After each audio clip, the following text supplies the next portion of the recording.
കഴിഞ്ഞില്ല. നിങ്ങൾക്കറിയോ, നമ്മളൊക്കെ മുശ്രിക്കും കാഫിറുമാക്കിയ മുജാഹിദുകൾ ഇപ്പൊ ചെയ്തുകൊണ്ടിരിക്കുന്നത് എന്താണെന്ന് വെച്ചാല് നിങ്ങൾ ഓർക്കണം. എന്താ?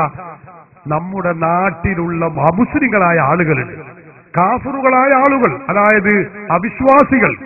അവർക്കും അറിയാം അവർ മുസ്ലിങ്ങളല്ല. ഉദാഹരണം പറയാ, നമ്മുടെ നാട്ടിലെ ബാലൻ, രാമൻ, ജോസഫ് ഇവരൊക്കെ അമുസ്ലിങ്ങളാണെന്ന് അവർക്കും അറിയാം, നമുക്കും അറിയാം. അത് ആർക്കും സംശയമില്ല. എന്നാൽ നിങ്ങൾക്കറിയോ, മുജാഹിദ് മൗലവി പറയുന്നത് എന്താണെന്നറിയോ? ഇവരൊക്കെ മുസ്ലിങ്ങളാകുന്നു എന്നാണ്. നിങ്ങൾക്കറിയോ, രാമനും ബാലനും, രാമേട്ടനും ബാലേട്ടനും ഒക്കെ മുസ്ലിമാകുന്നു. പിന്നെ കാഫിറാരാ? കാഫിർ ഡാഡിയും തലപ്പാവുള്ളവനൊക്കെ കാഫിറുമാകുന്നു. ഞാൻ വെറുതെ പറയല്ല, മുജാഹിദ് മൗലവി പറയുന്നത് നിങ്ങൾ കേട്ടോളൂ. അയാളെ കൊണ്ട് ഞാൻ പറയിപ്പിച്ചുതരാം. പറയട്ടെ അയാൾ. കാഫിറൂൻ എന്ന ഖുർആനിലെ 109-ാമത്തെ അധ്യായത്തെ കുറിച്ച് ആലോചിച്ചിട്ടുണ്ട്. കാഫിർ എന്ന് പറഞ്ഞാരാ? നമ്മൾ സാധാരണ മനസ്സിലാക്കുന്നത് മീമോ കാഫോ എന്ന് ചോദിക്കും. നമ്മൾ മീമോ കാഫോ.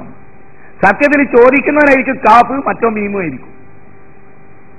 ഇവിടെ ഹൈന്ദവ സഹോദരങ്ങളെ, ക്രിസ്ത്യാനികളൊക്കെയാണ് നമ്മൾ എന്താ പറയാ, കാഫ്, നമ്മൾ മീമ്. അങ്ങ് കേൾക്കണോ, ആരാ യഥാർത്ഥത്തിൽ മീമ്? കാഫ്.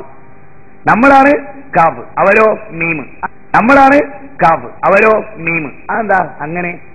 ഇവിടെ കാഫിർ എന്നൊരാളെ പറയപ്പെടാറിയങ്ങള് അയാൾക്ക് സത്യപ്രബോധനം എത്തിയിട്ട് ആ പ്രബോധനത്തെ അയാൾ നിഷേധിക്കണം.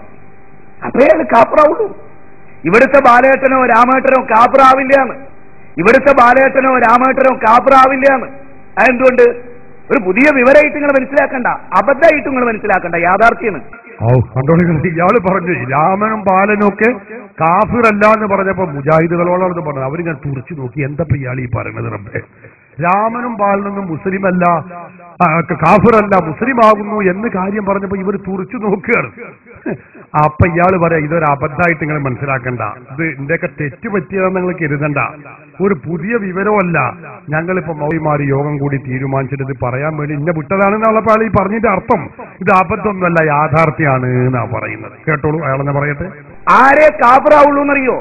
സത്യദീൻ പ്രവാചകന്മാരെത്തിച്ചു കൊടുത്ത് അവരുടെ കാതുകളിൽ തൗഹീദ് എത്തിച്ചതിന് ശേഷം അവർ അതിനെ നിഷേധിക്കുമ്പോഴാണ് ഒരാൾ കാഫിറായി തീരുക. മനസ്സിലായോ? അള്ളല്ലാതെ ആരാധനക്ക് ഇറങ്ങുന്നില്ല എന്ന് ഖുർആനിന്റെ ആയത്ത് കൊണ്ട് ഓതി തെളിയിക്കുക. ഉസ്താദ് വരെ അള്ളല്ലാത്തവരെ ആരാധിക്കുക. എന്നാ മനസ്സിലാക്കണം, ഇതാണ് കാഫ്. ഏത്? ഇതാണ് കാഫ്. ഈ താടിയും തലപ്പാവുള്ള ആളാണ് കാഫ്. ഇതാണ് കാഫ്. ഈ താടിയും തലപ്പാവുള്ള ആളാണ് കാഫ്. ഇതാണ് കാഫ്. ഈ താടിയും തലപ്പാവുള്ള ആളാണ് കാഫ്. താടിയും തലപ്പാവുള്ള ആളുകളൊക്കെ കാഫിറുകള്.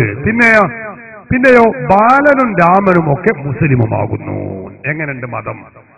മുജാഹിദിന്റെ തൗഹീദാണ് ഇപ്പൊ നമ്മൾ ഈ കേൾക്കുന്നത്. ഈ തൗഹീദ് സഹോദരന്മാരെ നിങ്ങൾ ചിന്തിക്കണം. ബാലനും രാമനും നമ്മുടെ നാട്ടിലുള്ള അവരൊക്കെ എന്താകുന്നു? മുസ്ലിമാകുന്നു. താടിയും തലപ്പാവും വെച്ച ഉസ്താദുമാർ, പണ്ഡിതന്മാർ അവരൊക്കെ കാഫിറുകളുമാകുന്നു. എങ്ങനെയുണ്ട്? ഇത് അബദ്ധത്തിൽ പറഞ്ഞു പോയതല്ല. ഇനി മറ്റൊരു സ്ഥലത്ത് അയാൾ പറയുന്നത് കേട്ടോളൂ. അയാൾ പറയുന്നതാണ് യഥാർത്ഥ മുസ്ലിം ബാലനും രാമനുമാണ്. കേട്ടോളൂ, അയാൾ പറയട്ടെ. യഥാർത്ഥത്തിൽ ദൈവമേ രക്ഷിക്കണേ എന്ന് പറഞ്ഞ ബാലേട്ടനാണ് യഥാർത്ഥ മുസ്ലിം. മൊയ്തീൻ ശൈഖേ രക്ഷിക്കണേ എന്ന് പറഞ്ഞവനാണ് കാഫിർ.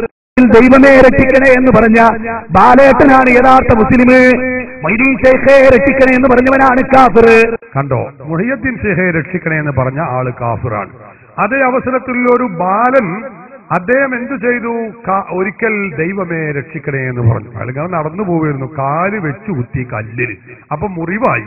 അപ്പൊ അയാൾ അറിയാതെ ദൈവമേ രക്ഷിക്കണേ എന്നാണ് പറഞ്ഞാൽ അയാൾ യഥാർത്ഥ മുസ്ലിമാണ്. എങ്ങനെയുണ്ട്? ഇതാ മുജാഹിദ് തൗഹീദ്. സഹോദരന്മാരെ, നിങ്ങളൊന്ന് ചിന്തിക്ക്. ഒരു 1ാം ക്ലാസ്സിൽ മദ്രസയിൽ പോകുന്ന കുട്ടികൾ ഇത് പറയൂ. ഇവരുടെ പ്രാമാണികമായ ഇവരുടെ വിവരം എത്ര ഉണ്ട് നിങ്ങൾ അളക്കണം. ഇവർ പറയുന്ന മതം ഏതാണ് നമുക്കറിയുന്നില്ല. നിങ്ങൾ ചിന്തിക്കണം സഹോദരന്മാരെ. ഇതാണ് ഞങ്ങൾ പറയുന്നത്. ഈ ആശയത്തിൽ ജീവിച്ച് മരിക്കണമെന്ന് ആരെങ്കിലും ആഗ്രഹിക്കുന്നുണ്ടോ? അവർക്ക് മുജാഹിദാവാം, ഒരു കുഴപ്പമില്ല. ഓന് മുജാഹിദാകാം, ജമാഅത്താകാം, ഖാദിയാനിയാകാം, എല്ലാം ആകാം. പക്ഷെ ഞങ്ങൾക്ക് പറയാനുള്ളത് ഇതൊക്കെയാണ് മുജാഹിദ് എന്ന് നിങ്ങൾ മനസ്സിലാക്കിയിട്ട് പിന്നെ നിങ്ങൾ മുജാഹിദാകുകയോ ഖാദിയാനിയാകുകയോ എന്താ ചായിക്കോളെ. ഇത് പറയാനാണ് നമ്മുടെ പ്രവർത്തകർ ഇവിടെ സംഘടിപ്പിച്ചിട്ടുള്ളത്.